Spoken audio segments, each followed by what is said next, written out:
Welcome to SpringLaw's Spring Forward Legal Updates webinar series. This series is designed to provide a comprehensive legal overview of key issues related to employment law and human rights in Ontario. SpringLaw is a virtual employment law firm advising on workplace legal issues for employers, employees, freelancers, and executives from a wide range of industries. We hope you enjoyed today's webinar and find it useful and informative. To reach our team, please visit us at springlaw.ca. And now to our presenters. Good morning and hello everyone. My name is Stam. I'm co-presenting with my colleague Lexa Cutler, one of the employment lawyers at the firm with us. Thank you everyone for joining us for this month's webinar on performance management in the remote and hybrid work environments. For those of you who are new to our webinars, welcome. We are a virtual Canadian law firm specializing in employment and contracts law. Feel free to ask any questions through the chat. We have them open and we're going to try and answer them as we go where we can. And if we can't get to some of your comments or questions, just feel free to follow up with us afterwards. For the slides themselves, you can download those under the handouts tab. And then for more resources, just come to our website, springlaw.ca, where you will find our award-winning blog that we push out once a week with a different relevant topic, a link to subscribe to our monthly newsletter, and then information on our subscription program for employers and other innovative DIY type legal products. Okay, let's get started. Thank you, Lexa, for co-hosting and frankly writing a lot of the content for today. Oh yeah, I'm going to first and foremost start with our land acknowledgement. We acknowledge that the land that we operate on is the traditional territory of the Anishinaabe, the Haudenosaunee, the Huron-Wendat, and the Mississaugas of the Credit First Nation, who have stewarded these lands for generations. We recognize that Indigenous peoples lived and thrived here long before the arrival of settlers, and we acknowledge the lasting impact of colonialism. As part of our commitment to truth and reconciliation, we strive to learn, to unlearn, and understand the history and effects of these wrongs. And we are grateful to live and work on this land. For those of you who regularly attend our webinars, you know that we always also have a disclaimer up that this is all legal information. Here's the fine print of how this is all legal information, not legal advice, but absolutely reach out if you did want us to give you a hand on a specific thing that you may have in your workplace.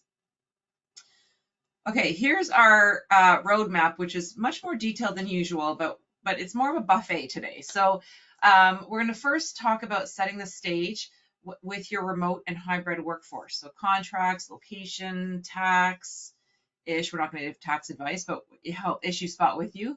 Deal with equipment, managing performance, some of the privacy and monitoring issues, and then ESA compliance. And then we'll sort of, after we've set that stage, apply talk about the legal issues that arise that are specific to remote and hybrid. So, you know, what legal traps are unique to remote work, accommodation, which I think is one of the more complex pieces with remote work, time off for appointments and errands, ergonomics and remote setup, etc. So we'll talk about all of that. Please do, if you have any questions along the way, let us know. Today's focus, just to really set the stage, is all about ongoing performance management with your employees who currently work with you. So this is not about your candidates that you're about to hire, and this is not about how to fire people remotely or how to deal with exits remotely. That's a whole other separate topic.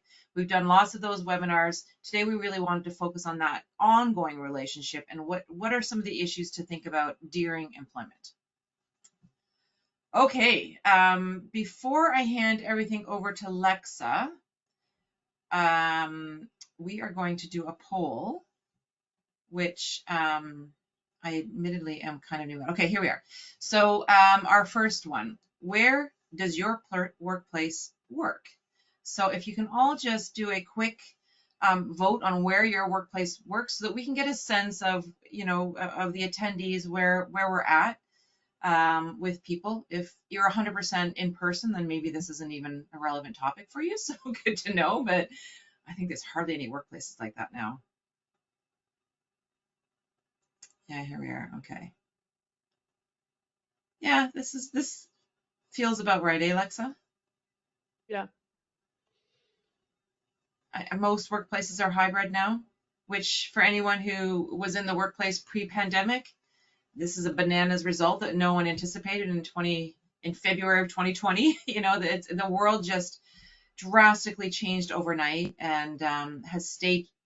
This is one of the lasting impacts of the pandemic for sure. Okay, so let's just assume this is our final numbers. So yeah, mostly a good amount hybrid, and then some are fully remote, and nobody is fully in person anymore. That's really interesting. And we have a good number of attendees today, so a smaller number has voted, but that's still there. Government workers, healthcare, like there's certain industries that are more in person for sure, but in general, we're looking at a mix for today's topic. So that's good. Over to you, Lexa. Thank you, Lisa. So unsurprisingly for lawyers, we're gonna start with contracts, our true loves. So this is, the foundation of your employment relationship is the employment contract. So in a remote or hybrid environment, it's extra important to really make expectations clear to ensure your contracts are up to date and reflect your current work arrangement. If you're still working, if your model has completely changed post COVID and you're still working with employment contracts from pre-COVID, that opens your workplace up to unnecessary liability and uncertainty for employees as well about what the expectations are. So, in a contract, you want to clearly define the job location, and we're going to talk a lot about this. This is one of the definitely the most hot button issues for remote and hybrid workers. You want to clearly define the job location. And yes, remote counts as a location as well. So whether it's home-based, hybrid, or office-based, it should be specified in the contract. And this just helps manage obligations, tax implications, health and safety, all things we're going to talk about as well, and clarifies those expectations around physical presence, which is especially useful when performance issues arise. So then we have flexibility clauses, which is something that you really want to have if you want to be able to make changes in the workplace. So flexibility is really key in today's workforce and in today's world. Things are changing all the time, and you want to have the right clauses in place to make sure that you can make changes when necessary. So you want to provide the flexibility to make reasonable changes to modify work location, schedules, duties within reason. Again, that term that lawyers love to use, which is reasonable. But that's really the bar here is the ability to make reasonable changes to things like work location, schedule, etc. So this gives you a really solid legal basis for adjusting these work arrangements, which just makes everything work smoother if those changes need to happen. You want to reconfirm job descriptions and reporting lines. So in a hybrid setup or in a remote setup, who someone reports to and what they're responsible for isn't always as obvious. So that's why you really want to revisit those and reconfirm roles and reporting relationships and reporting structures, especially if you're working, you're a global company and someone's reporting to someone in India or Europe. You really want to make all of that super clear so everyone knows sort of the rules of play. You want to clarify expectations for hybrid and remote setup. So you want to be specific about what success looks like in a remote or hybrid role. And this is also going to be a big theme of today. So you want to outline core hours of availability, meeting attendance expectations, communication response times, use of performance tools or productivity software, and you want expectations to be measurable and consistent across your organization. And a practical takeaway here is just to update your contracts, which we say every single day, is to revisit your existing employment agreements and make sure that they're up to date, and not only from a legal perspective, but also up to date in terms of accurately reflecting what your workplace looks like right now. Okay, our other true love is policies. We can't do a webinar without talking about policies. And so in addition to having the contractual arrangements sorted out when you've got people working remote or hybrid, there will be a bunch of policies to either update or create from scratch. So some sort of remote and hybrid policy that sets out all those expectations that Lexa just talked about. Performance expectations. So if there's something specific about the hybrid or remote environment, for sure you want to be talking about in a policy what those performance expectations are. And that could be things like hours of work. Are they expected to come in? Communication expectations is really a really big, I think, far more important in the hybrid and remote environment than in person, where you really want to set expectations. If this is a 9 to 5 office worker, are they expected to be there at exactly 9? Or do you have a bit of flexibility that you have core hours? Do you want people sort of socially checking in? Is there a time clock that you have people checking in on? What are your expectations of starting and ending the day or leaving their desk in general, which in person you can just see it, but in remote and hybrid, that management technique will be a bit different. And then also thinking through, and we'll talk about that more later, is that how you want to be managing hours of work is, where, especially for office workers, output versus input, thinking about how do you actually track performance and set out performance expectations of what output do you want, as opposed to just the hour grinding up front. Reimbursement. So if there's any expenses or any sort of home office costs that the company is prepared to pay for, and you don't have to, but if that is something that the company is prepared to do, then that setting out what those expectations are. And then of course anything around data security, that is it's not an elevated risk, it's just it looks different than in the office, and you need to really make sure that you're covering that all off, especially when people have really great security policies in place during employment, so that if there is a hostile exit, you've got all the passwords already in a centralized location, and you've got an understanding of what that person's job was, so that you can backfill them if they exit all of a sudden. So the things we do during employment are really what informs what most exits look like.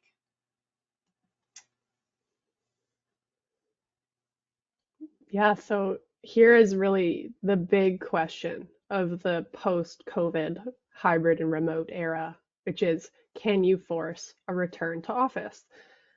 This is one of the most common questions we get from clients. One of the things we work with clients on a lot is, can I require my employees to come back to the office? Maybe you were fully in office pre-COVID, then you were working fully remotely during the pandemic, and now you're trying to get people in maybe 2-3 days a week to come back to the office. But people have moved away, people have updated their schedules and updated their expectations. And so this is a really tricky issue that we see a lot in our practice.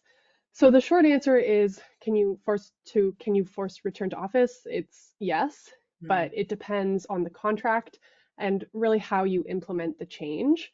So the employer's right to dictate location of work hinges on what is expressly stated or reasonably implied in the employment agreement. So if you have a contract that says someone can work fully remotely, maybe you hired them in 2021, and their contract says they're a remote worker, trying to force them to come back to the office for any length of time during the week, it is going to be very difficult. You're not going to have as much legal standing in that case. If someone worked for you for 10 years in office and then did 2 or 3 years remote, and now you're trying to go back to the status quo, you've got more of a leg to stand on, but it's still going to be really helpful to have pieces in the contract that speak to that directly. So if the employment contract supports it, if it clearly says the employee's primary place of work is the office, then yes, you can generally require them to return. Doesn't mean that that's going to be a smooth transition or there won't be other people Yep. management issues that go along with that. But legally, yes, that's a fairly clear situation. So during the pandemic, many employers allowed remote work out of necessity, but if the contract never changed, the original office requirement may still apply. But if the contract or practice has evolved to suggest remote work is the norm, this gets a little bit murkier and a little bit harder to implement. So if you don't have that really strong legal basis to stand on in terms of what the contract says or a really long practice of it, you really want to show a rational connection to your business needs. So that would be things like need for in-person collaboration on sensitive files, client-facing roles that require physical presence, or security or genuine productivity concerns. So you want to look at whether this is, reasonable, fair, and consistently applied to all of your employees. So a sudden change can pose a risk of constructive dismissal. So whenever employers say, how much notice should I give to employees before asking them to come back to work? We would say as much as you possibly can. Yeah. Months, not There weeks. Like a months, lot. not weeks. If you can give them 6 months, that's great. If you can give them longer, that's great. It's going to depend on the situation. It's going to depend on how much the expectations are changing, but giving notice is going to be one of the best ways, both from a legal perspective and again, just from a people management perspective, to really make that transition as seamless as possible. So a constructive dismissal, just for a little background, arises when an employer unilaterally makes a significant change to a fundamental term of employment. So this is especially risky where employees have been working remotely for an extended period, which can create an implied term that they're entitled to work remotely. So, and then beyond just the legal piece, you obviously want to consider optics and employee morale as well. And in a competitive talent market, the ability to work remotely versus not can be the difference for recruitment of talent. So that's something to keep in mind. So you really want to keep things documented, provide lots of notice, and try to keep everything reasonable and connected to the actual business needs of your organization.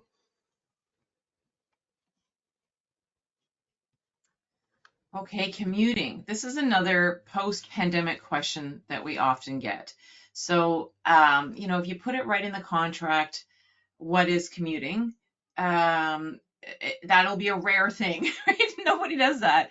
And so, the traditional approach always was commuting to work is not work time. You don't get paid for that.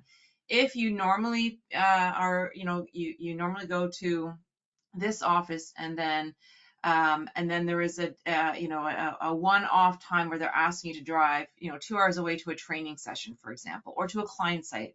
That will not necessarily be commuting. So that becomes compensable because it's working time to get to this other job site for a second. But that day-to-day going to your place of work, unless there's something in the contract that says, this is your we're a remote organization, but certain times a year you have to go to this place or that place, and that can start to pull it into a non-commuting job, just a regular part of the job. But otherwise, we do get a lot of clients now who are fielding this question from their employees if they're now required to come into the office once a week, for example, but it has been remote for a while. What is that obligation? And it's this is where the contractual entitlements up front really kick in. So if you have some good changes provision and flexibility clauses and location of work clauses in your contracts, then it gives you that ability to say, well, no, you're not commuting. And so commuting is not an expense that the company pays for. And again, pre-pandemic, no one ever asked about this. So it's really a radical transformation post-pandemic. In general, if you're asking someone to do things outside of their normal hours, I think you start to, on the spectrum of what is work and what is not work, that's where you start to edge over into, okay, now we are asking you to do, this weekend, go do something specific. That's going to be something different than day-to-day commuting. Where this really tends to hit where the rubber hits the road on this one is all around the accommodation issues. So we're increasingly seeing people who have been able to work remote or mostly hybrid and are being asked to come into the office a little more often. They've already organized their life. They've organized their childcare. They've, taken back a few hours a week that they don't have to do the stress of commuting. Anyone who lives in the GTA area, it looks different to commute now than it did a generation ago. It is high traffic. It takes, twice as long as it may have at one point. So for anyone outside of the Toronto area or Vancouver area, out of big urban centers, it's hard to understand how awful it is to commute. And so keep that in mind, that when people are putting forward some sort of accommodation request, that it is very stressful. There's likely a legit aspect to that. Now, it has to be medically documented. It has to, you go through the same accommodation process of whether or not there is a way to accommodate this person. But there isn't any inherent right to work from home because of accommodation or disability. If you're, for example, a hospital and your cardiac surgeon says, look, I need to work from home going forward, obviously you're not going to be able to accommodate that, because that's a BFOR, a bona fide occupational requirement, to show up and do the surgeries. So there are jobs where they have to be able to come in and you cannot accommodate that, and you're not obligated to under human rights regime. And so it's figuring out, is this request for accommodation to be able to work from home? Is it under a protected ground of the Human Rights Code, or is it just a preference, right? And if it's just a preference, you don't have to accommodate mere preferences. It needs to be an actual protected ground. If it's anything disability related, you're entitled to medical documentation to support that request, whether or not they can be accommodated working from home. I feel like there's about 1,200 more layers to the analysis. So if you are bumping up against this, give us a call. And I hate saying this, but it really does depend. This is a heavy fact-based situation where you're deciding where you're analyzing whether or not, assessing whether you can accommodate this person. And if in doubt, you probably will want to try and accommodate, because we have a very, an employee-friendly tribunal on this. The human rights law really protects employees who need accommodation. And there's a high threshold of expectation for employers in this situation. The bottom line is, though, commuting itself per se does not trigger accommodation unless there's a disability attached to it. Anything to add to that, Lexa? No, and we're going to talk a little bit more about accommodation later in the presentation as well. So, okay, but it's definitely a complex one that really does depend, unfortunately. Yes. So the less exciting topic, but still important, of equipment responsibilities. When you're working fully in person, you get there and the desk and the chair and the computer and everything is provided for the employee by the employer, and that just goes without saying. When you are working from home, there's a little bit more of a gray area, and you do want to make sure that what you're going to pay for employees, what employees can request, or what they can get subsidized by the employer, is laid out and clear and also consistent for all employees. So are you going to provide them with office furniture? Are they expected to provide their own desk, chair, things like that? Internet is another big one. Do you have specific expectations about the speed of their internet, or the how good their internet is? I'm not an internet expert, but I'm sure there's different standards. It has to be real good. Yeah, it has to be really good. But can someone be living in a rural area with patchy internet, or do you have expectations that they have really strong, reliable internet, and will you be willing to subsidize that? If not, how do employees get IT support? And also, as we've touched on before, what are the security standards? Do you need someone to have their own office, their own room in their house? Can they be sharing a office with their spouse? Or will they be discussing confidential information that they need to have a closed door? VPNs, encrypted devices, secure Wi-Fi networks, things like that. All of those policies, and who's paying for what, who's setting up what. Are you sending IT folks to someone's house to set that up? Are they responsible for setting it up on their own? All of that should be set out in a policy. And really don't assume employees will absorb all costs. If you require tools to perform the job, those should be provided by the employer. If you don't require specific tools, maybe not, but in general, if you expect employees to be working on a computer, you should be providing that computer, things like that. There's no specific legal right to that, but that's the general best practice. And whatever you're doing, put that in the policy. Yeah, and I think the tools, especially the laptop, it is such it's to the employer's benefit to have to provide the laptops, because you can then have policies around personal use of the laptop and prevent that.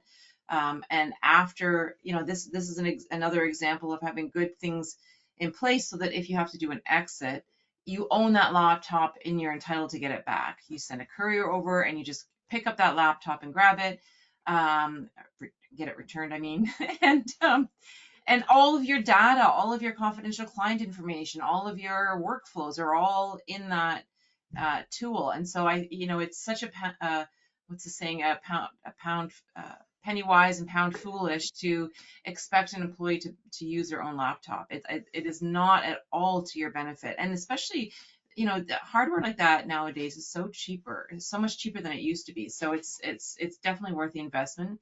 The other one is contributing to people's cell phone plan if you are expecting them to use their cell phone.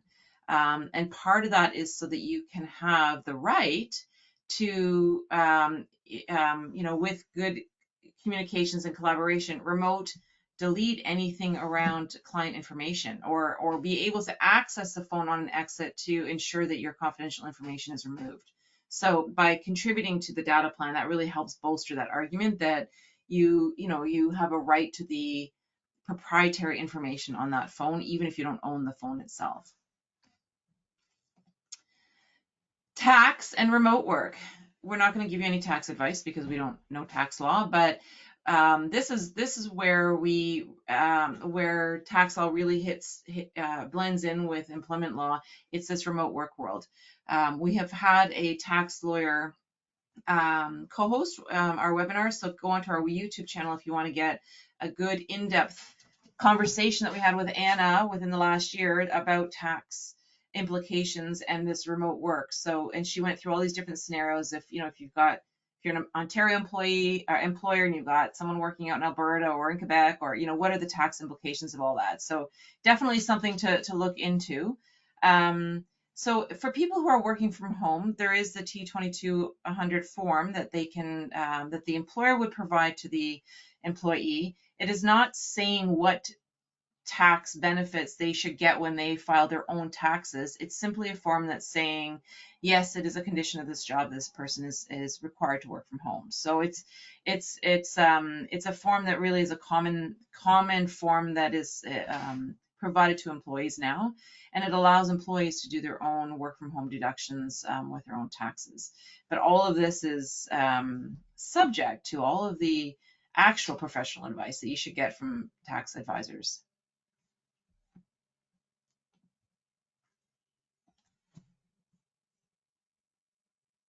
Okay, so another big topic that we see is managing performance in a hybrid or remote workplace.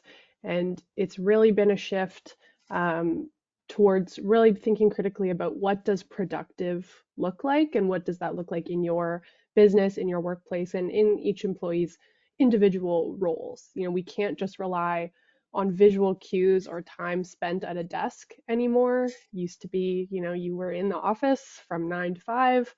If you're a lawyer, you were in the office till 6 or 7. at least, and that was how your productivity was measured. But now in this new sort of era, we have to rethink what it means to be productive and how to manage employees in an efficient and fair and legally sound way in this era.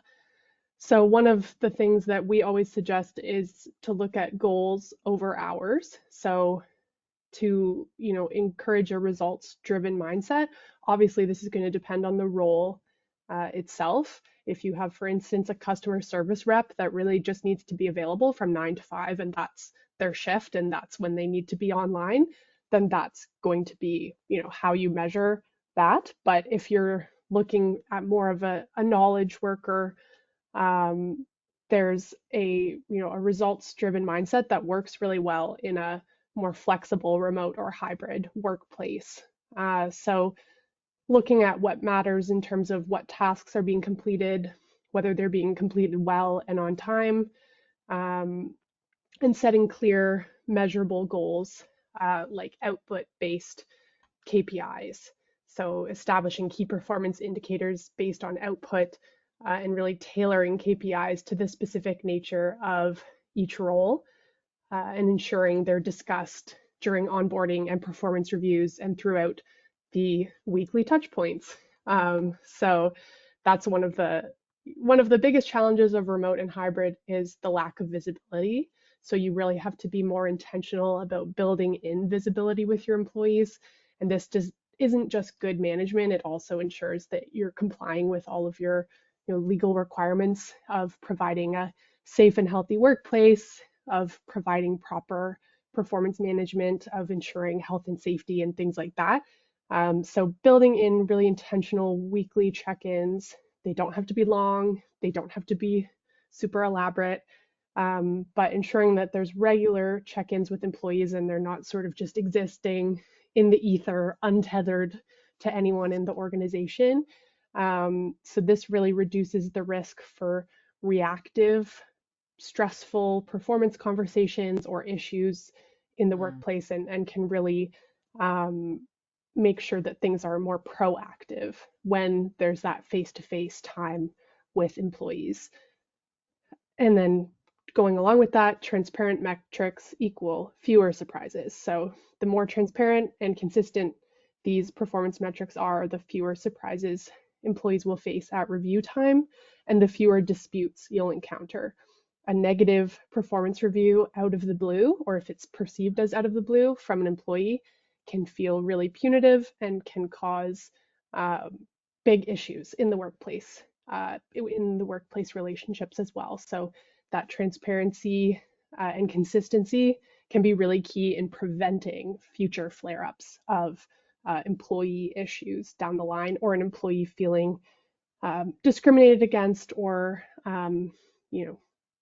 bullied or anything like that. So it's really important to build that in along the way.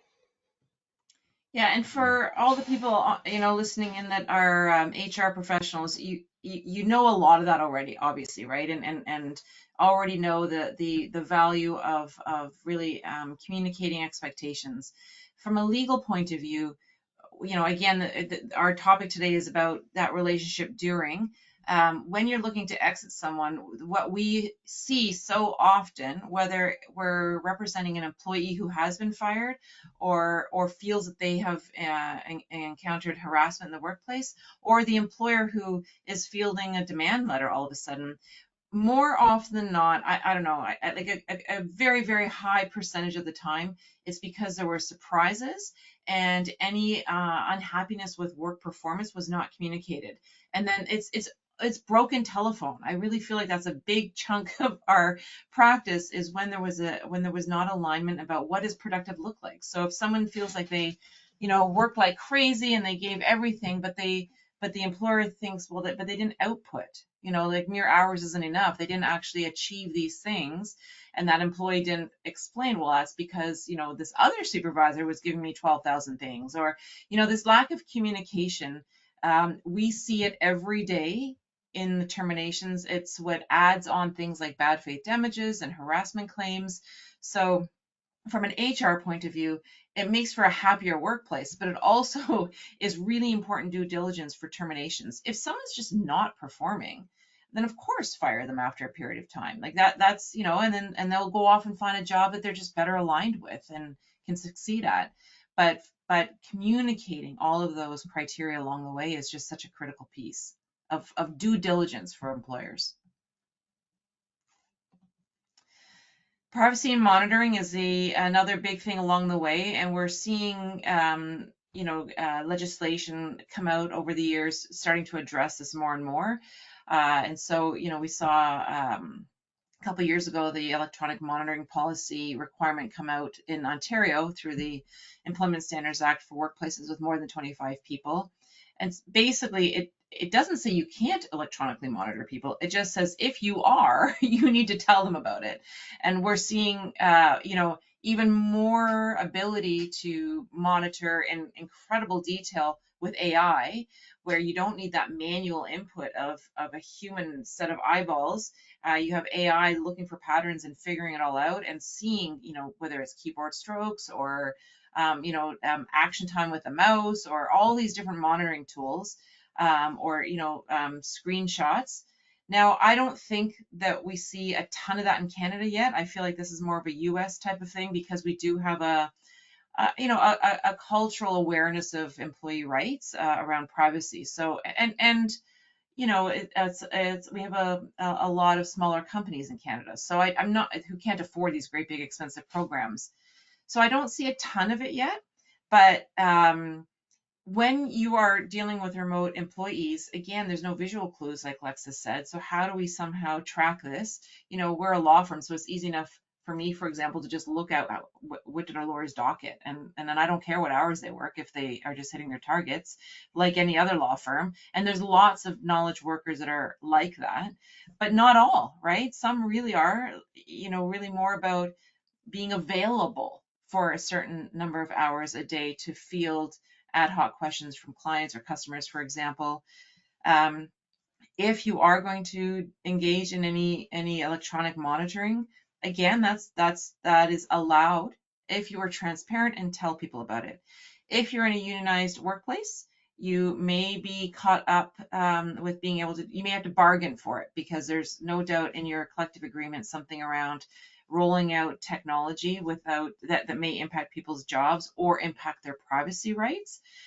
So you'll want to just keep an eye on that if you are looking to roll out any sort of monitoring technology for this. It's harder to do in a unionized workplace without bargaining for it typically. And so in all of these cases, transparency is a key thing. If you try and sneak in monitoring, because that's a great way to catch people, it's a workplace culture that will work against you in a termination. I can tell you that right now, let alone whether or not that will be a happy workplace to work in. Nobody wants to be spied on 24/7 during work hours. You definitely can't spy on people after hours, but can you do monitoring during hours is the other thing. Transparency is key.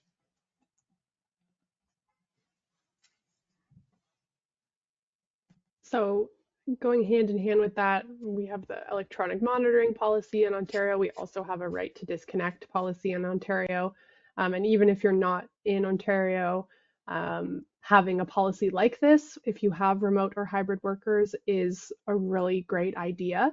As we've been talking about throughout the presentation already, it's really about clarity of expectations, so employees know what they're expected to do and that you have a clear sort of benchmark if employees aren't meeting that expectation, right? You can't see that someone's at their desk from 9 to 5, but are they reachable from 9 to 5, or are they responding in a reasonable amount of time?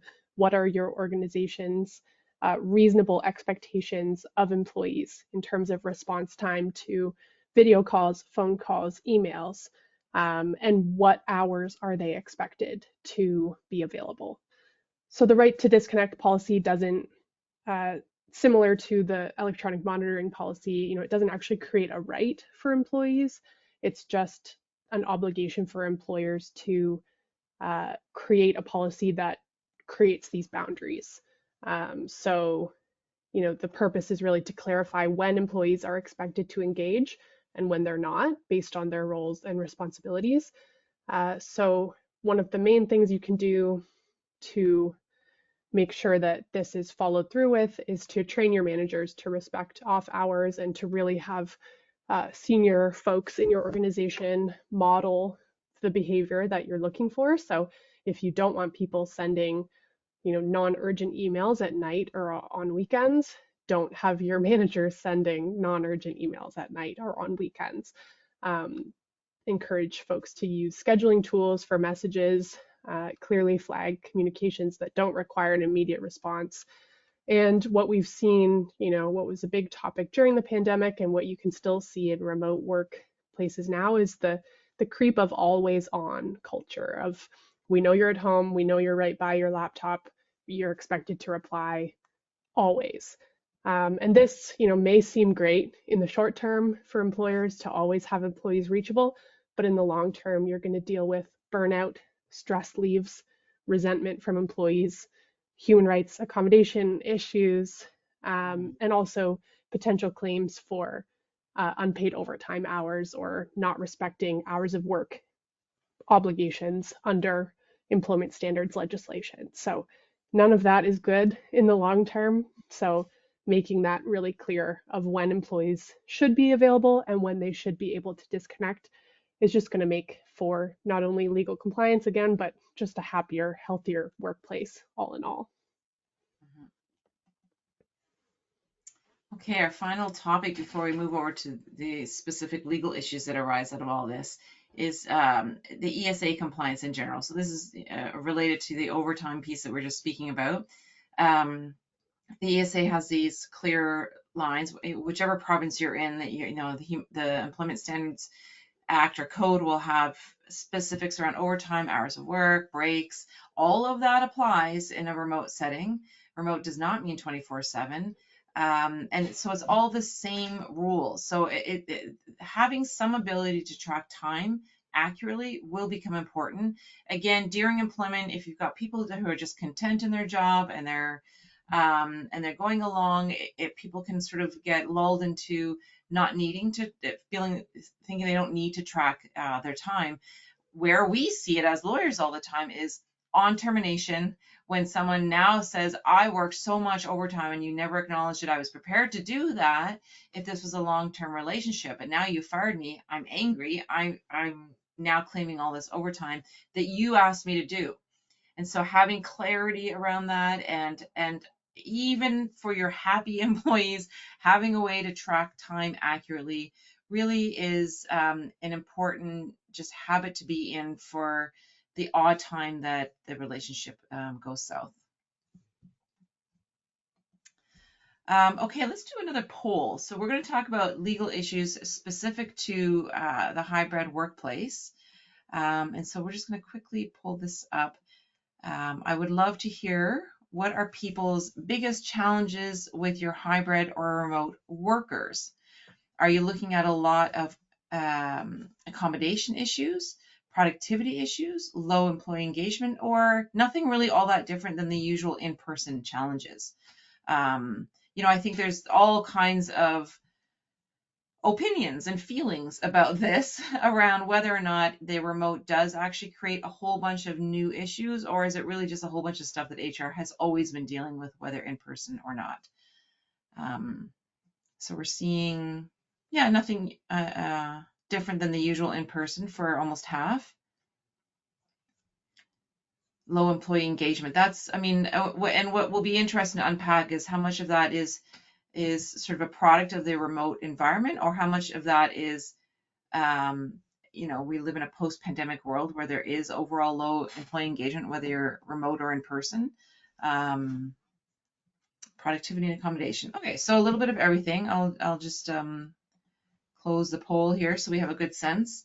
The low employee engagement, that one stands out to me, Lexa. Like if 33% are saying that is an issue in remote, what are some techniques to help improve that engagement? I think there is a statistical normal I don't know what that statistic norm is, but you will always have a percentage of your workplace that's pretty checked out, or low engagement, that, people have lots of stuff going on in their own life sometimes. What do you think, Lexa? Anything you want to add to the what you think about these results? No, I mean, I think that really makes sense overall. I think we don't see as many productivity issues as we do just employees not being engaged. Like they're still getting their work done, but they're not, going above and beyond. The sort of quiet quitting phenomenon that we see, right? Of just doing exactly what's in your job description, but not really, engaging socially or otherwise. And part of that is that it's harder to build social connections and a culture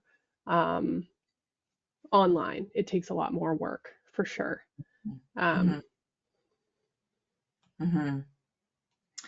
and I think the first several decades of my work career were in person.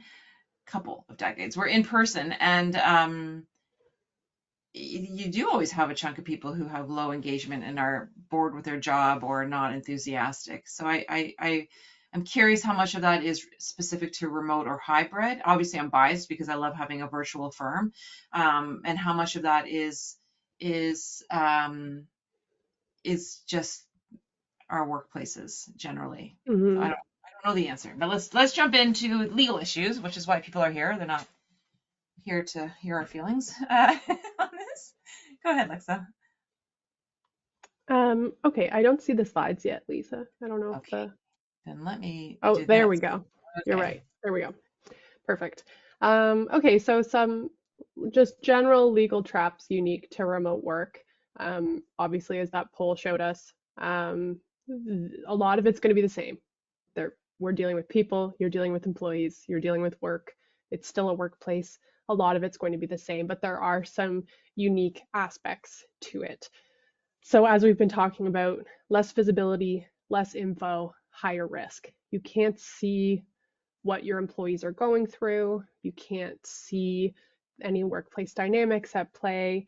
You may miss signs of disengagement, health issues, or team conflict that would be more obvious in person. This goes right into missed accommodation needs, which is something we see a lot. So it's a legal obligation. We're going to talk about this, to accommodate employees and to inquire when it's reasonable into whether an employee has an accommodation need. So remote settings can mask or delay the identification of disability issues or other accommodation issues as well. And it's harder to manage performance informally. You're not having, little hallway conversations, little water cooler chats to catch up with people and to chat about things informally. It has to, again, be more intentional, setting up check-in times, things like that, really being on the ball. So in general, the theme is really needing to be more proactive in these hybrid and remote workplaces.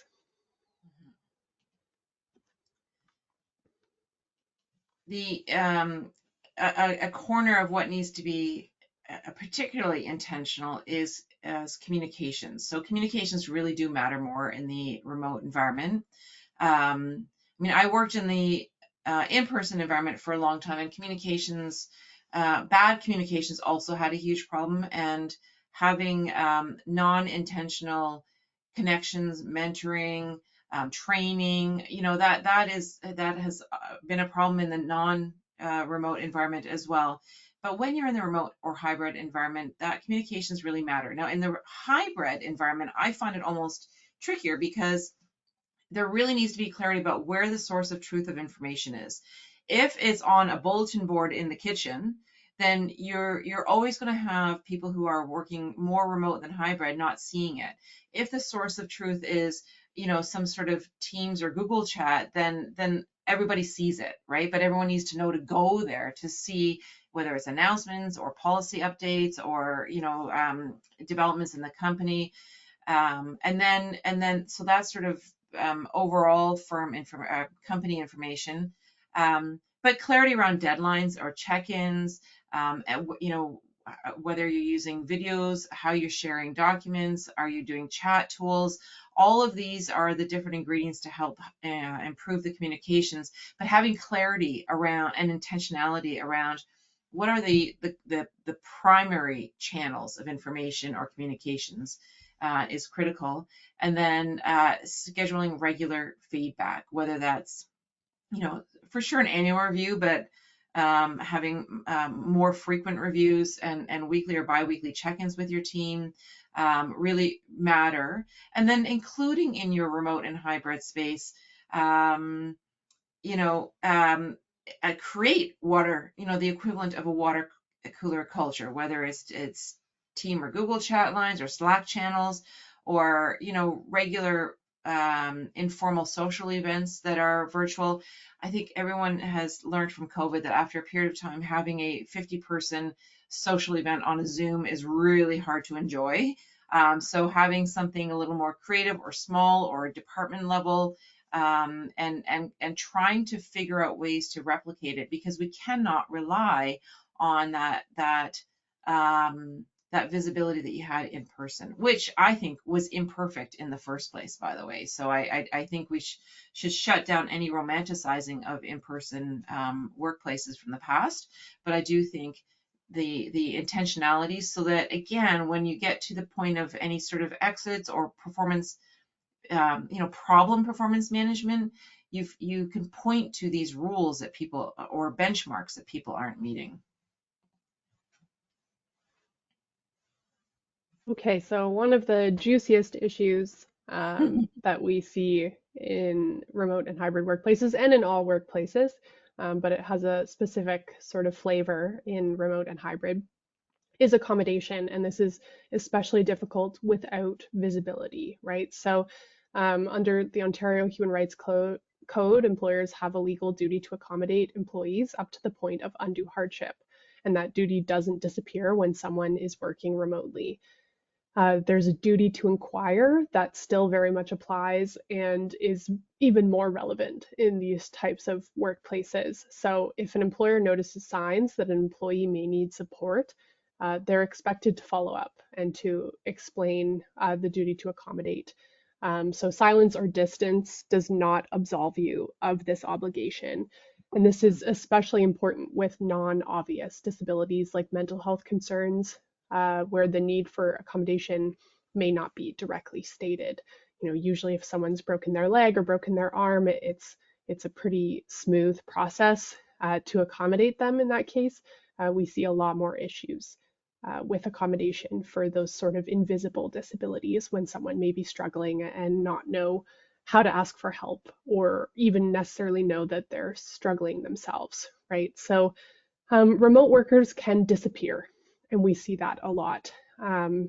They may disengage or disconnect without much warning, and if no one notices or follows up, that's both a legal and an operational risk. So declining participation in meetings, delayed responses, avoiding video calls, that may all be what disengagement can look like. And so that's why that built-in day-to-day interaction with managers is really important. But managers should also be trained that a sudden performance issue, a sudden disengagement from an employee may not just be them being a bad employee. It oftentimes is that something's going on in someone's personal life, whether it be a family issue or a mental health issue, things like that. So it's really important to follow up. So watching for those red flags and looking at mental health and common remote accommodation. So mental health is one of the most common accommodation needs in remote work, and it's one of the easiest to miss. So accommodations might include modified schedules, reduced workload, more frequent breaks, or temporary leaves of absence.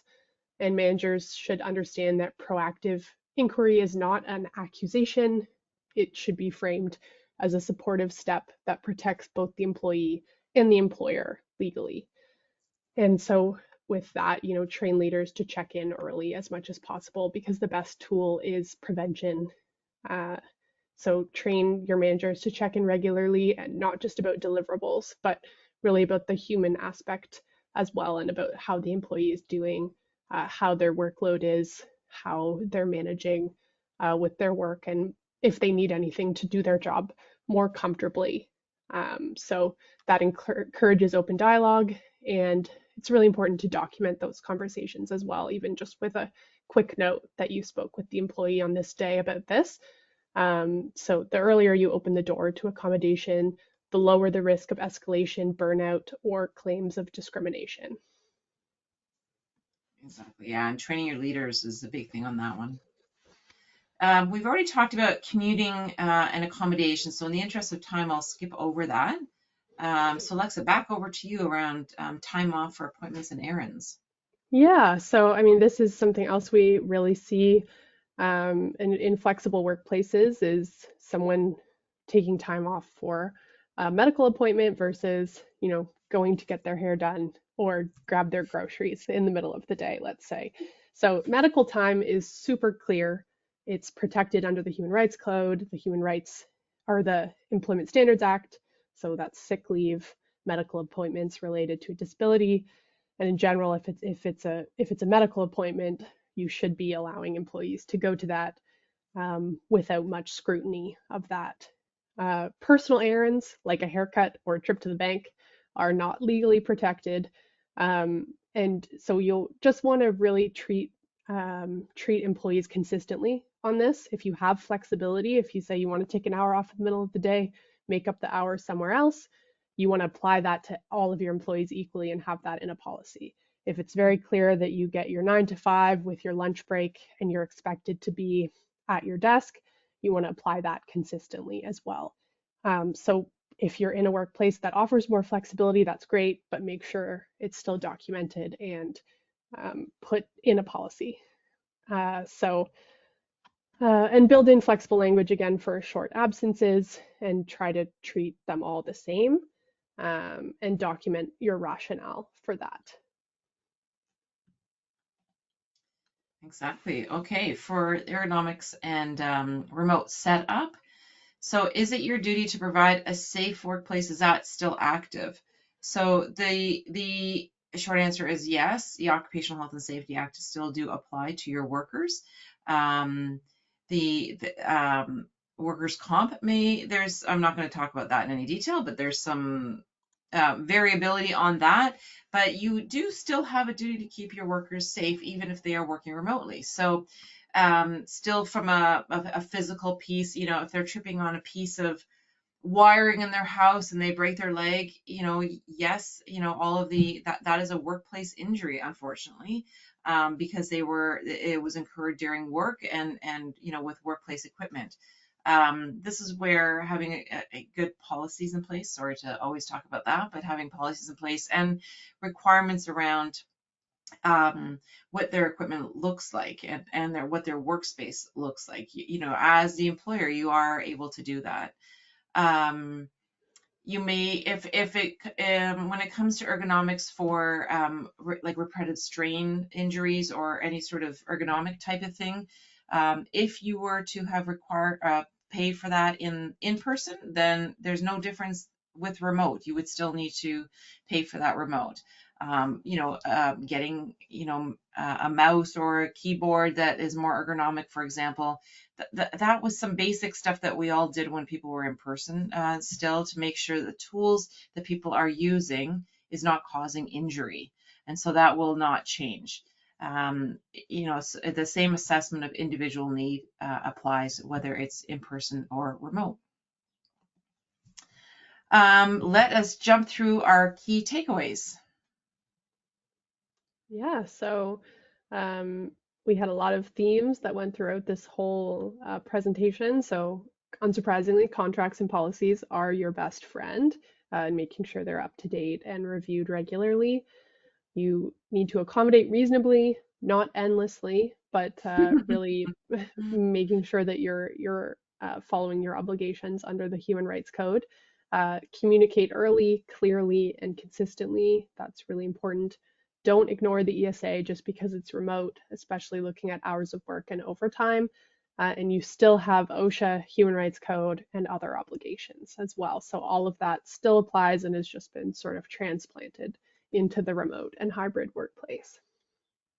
Yeah, and I think HR professionals and employment lawyers, we're sort of forced to think, to have the cynical side of our universe, which even if we all, many of us come to the table with a glass very half full.